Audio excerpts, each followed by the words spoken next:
বাংলা একটা প্রবাদ আছে, গোদের উপর বিস্ফোরা, যার অর্থ এক যন্ত্রণার উপর তীব্রতর আরেক যন্ত্রণা। ঠিক তেমনই পরিস্থিতির মুখোমুখি এখন বরিশাল বিশ্ববিদ্যালয়ের শিক্ষার্থীরা।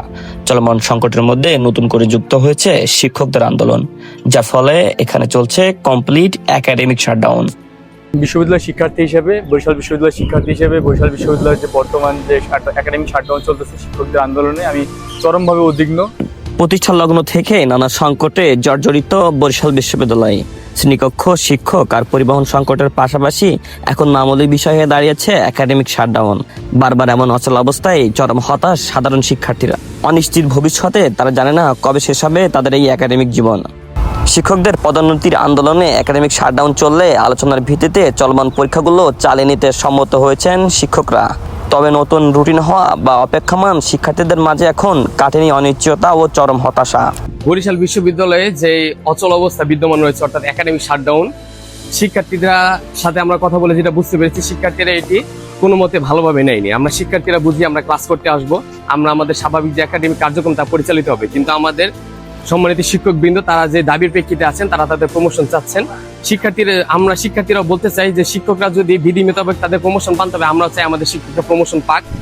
বিশ্ববিদ্যালয়ে চলমান শিক্ষকদের আন্দোলন, এটির যৌক্তিকতা রয়েছে, কিন্তু বর্তমান প্রেক্ষাপটে এটা দৃশ্যমান হচ্ছে যে আমাদের শিক্ষার্থীরা, বিশেষ করে অনার্স ফাইনালে রয়েছে, যাদের মাস্টার্স শেষ পর্যায়ে রয়েছে, এই শিক্ষার্থীগুলো পরীক্ষা না দেওয়ার কারণে এবং সর্বশেষ পর্যায়ে এসে আমরা আমাদের একাডেমিক যে কার্যক্রম রয়েছে সেই নিয়মিত কার্যক্রমটি বিঘ্নিত হচ্ছে। এই বিশ্ববিদ্যালয়ে অনেকগুলো বিভাগ অলরেডি সেশন জটে ভুগছে এবং শিক্ষকদের এই আন্দোলনের ফলে অনেকগুলো বিভাগের পরীক্ষা রুটিন হওয়ার পরেও তারা পরীক্ষায় বসতে পারছে না, যেটার কারণে আমরা শঙ্কা করছি যে আমরা হয়তো একটা সেমিস্টার দিতে আমাদের 1 বছর লেগে যাচ্ছে বা 1 বছর লেগে যাচ্ছে। তারা শাটডাউন দিয়েছে কমপ্লিট। আমরা কিন্তু বিশ্ববিদ্যালয়ের শিক্ষার্থীরা এমনি এই সেশন জটে রয়েছি। আরও এরকম যদি চলতে থাকে শিক্ষার্থীরা কিন্তু আরও ভোগান্তিতে ভুগতেছে এবং শিক্ষার্থীদের পড়াশোনার সমস্যা হচ্ছে। বিশ্ববিদ্যালয়ের শিক্ষকরা আন্দোলন করবে, তাদের দাবি দেওয়া থাকবে, ইউজিসিকে প্রকাশ করবে, কিন্তু তারা যে আমাদের যে স্বাভাবিক জীবন, আমাদের শিক্ষা জীবন হুমকির মুখে ফেলে একটা আন্দোলন হোক বা তাদের দাবি পূরণ হোক, এটা আমি শিক্ষার্থী হিসেবে চাই না। বিভিন্ন সময় দেখা যায় বিশ্ববিদ্যালয়ের শিক্ষার্থীরা বিভিন্ন হতাশায় ভোগে এবং হতাশায় ভোগের কারণে অনেক সময় আত্মহননের পথ বেছে নেয়।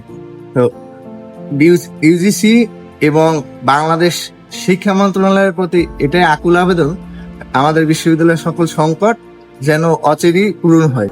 আমাদের শিক্ষকদের পদোন্নতি হোক, তাদের এবং পদোন্নতি পাওয়া শিক্ষকদের কাছে আমরা আমাদের পরবর্তী শিক্ষা লাভ করি, কিন্তু শিক্ষকদের এই দাবির প্রেক্ষিতে যে অচল অবস্থা আছে এটা কোনো মতে কাম্য নয়। এই দ্বিচারিতাটা কেন? একই বিষয়ে এই দুই মুখ মনোভাব কেন?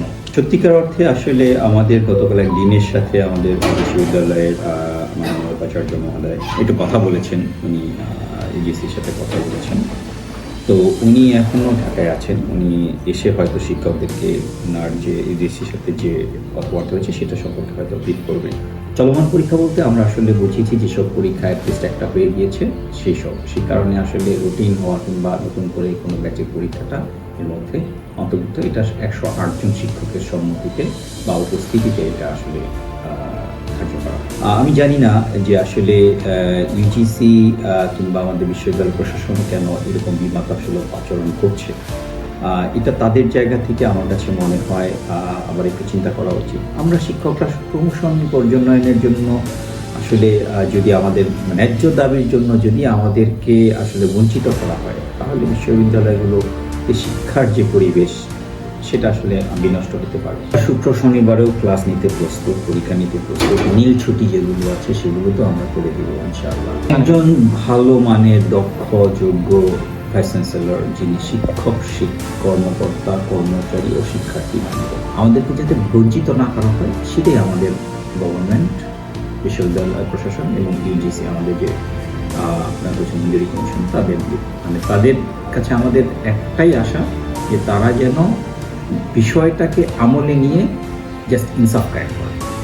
এ বিষয়ে জানতে চাইলে বরিশাল বিশ্ববিদ্যালয়ের উপাচার্য প্রফেসর ডক্টর মোহাম্মদ তৌফিক আলম বলেন, সংকট নিরসনে আমরা কাজ করে যাচ্ছি। কয়েকজন শিক্ষকের সঙ্গে টেলিফোনে কথা হয়েছে। আমি এই মুহূর্তে ঢাকাতে অবস্থান করছি। আজ বরিশালে ফিরব। ইউজিসি একটা ভালো সমাধান দিয়েছে।